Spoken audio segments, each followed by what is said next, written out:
do que o paciente oncológico precisa saber no começo da sua jornada. Primeira etapa é uma etapa mais de diagnóstico. Então você precisa saber qual é o nome e sobrenome do seu tumor, por exemplo. Não é só saber que tem um câncer de pulmão, mas tem um adenocarcinoma de pulmão, um carcinoma de pequenas células e assim por diante. Você precisa saber qual é o estadiamento do seu tumor. Se é um tumor em estágio 1, aqueles tumores pequenos, localizados, que são facilmente removidos com uma cirurgia. É um estágio 2, que já está ficando um pouquinho maior ou está invadindo alguma estrutura ali perto. Estágio 3, que geralmente envolve os linfonodos, popularmente conhecido como gânglios, que aí dependem da região do tumor. Por exemplo, o câncer de pulmão vai para o mediastino, o câncer de mama vai para as axilas, o câncer de boca vai para os linfonodos cervicais e assim por diante. Você precisa saber uma informação muito importante também hoje, que é a informação molecular, que é quais são as alterações genéticas que estão no seu tumor. Isso varia muito de caso a caso e varia de que tipos de testes que estão à nossa disposição. Você pode fazer testes bem pontuais, buscando uma alteração e a mais comum naquele gene específico, ou você pode fazer um painel completo que vai ver centenas de genes. Isso vai trazer informações diferentes, claro, com diferentes custos e tempo que demora até sair esse resultado. É importante também que durante essa fase nós vamos fazer o planejamento do que pedir desses exames de estadiamento. Vai precisar de um PET scan, vai precisar de uma ressonância, vai precisar de uma biópsia diferente, vai precisar de um painel molecular mais abrangente do que aquele que já foi feito e vai precisar de uma revisão de lâminas para ver se o diagnóstico está correto. Isso é muito comum, por exemplo, em sarcomas, que revisemos o diagnóstico por completo. Então esse é um ponto muito importante durante a avaliação do paciente que se apresenta inicialmente para a gente. Então, nós falamos muito de diagnóstico, estadiamento, nós vamos falar agora sobre tratamento. E o tratamento ele é muito importante, talvez a parte mais importante que um paciente precisa saber. Aquele tratamento que vai maximizar a chance dele ficar curado, ou se ele não tem uma doença que é passível de cura, de que ele vai ter o tratamento que mais prolongue sua vida e que ganhe qualidade de vida. Então tudo isso é muito importante. Aqui a regra não é vou dar o tratamento mais agressivo que eu tenho para maximizar as chances, e sim você entender qual que é o risco e o benefício de cada tratamento para saber como que você chega no melhor desfecho possível, idealmente cura, sem machucar o paciente de forma demasiada. E isso é muito desafiador, porque às vezes a gente não sabe se o paciente tem um tumor que merece um tratamento mais ou menos agressivo. E aí vai muito da avaliação daquela primeira etapa, do diagnóstico, do subtipo do tumor, do quanto que ele pode ser responsivo a um tratamento, do quanto que ele tem alterações moleculares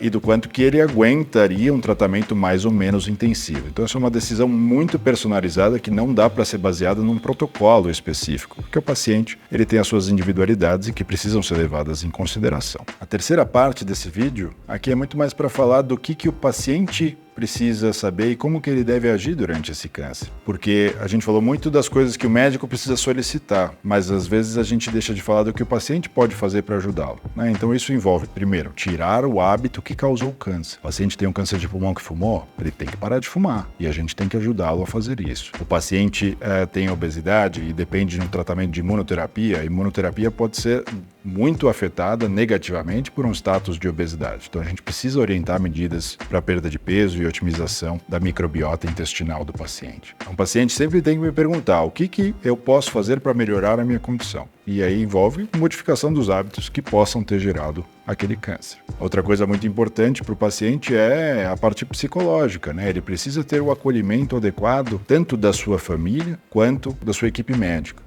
Então você vai precisar ter o suporte, tirar todas as suas dúvidas, fazer uma consulta bastante pausada, ter um segundo momento eventualmente para tirar dúvidas que você não conseguiu, não lembrou na hora, e você precisa ter o suporte de uma equipe multidisciplinar ao seu dispor, né? Isso são coisas fundamentais para o tratamento correr melhor, não só no que tange ao protocolo em si que vai ser utilizado, mas no manejo dessas situações que às vezes fogem do usual. Então você precisa estar bem amparado, né? E você precisa se sentir bem amparado, estar num ambiente familiar bom, com suporte, abraçar ajuda, solicitar ajuda e não se recolher e não se fechar. Isso também aumenta a chance de cura, por mais incrível que pareça.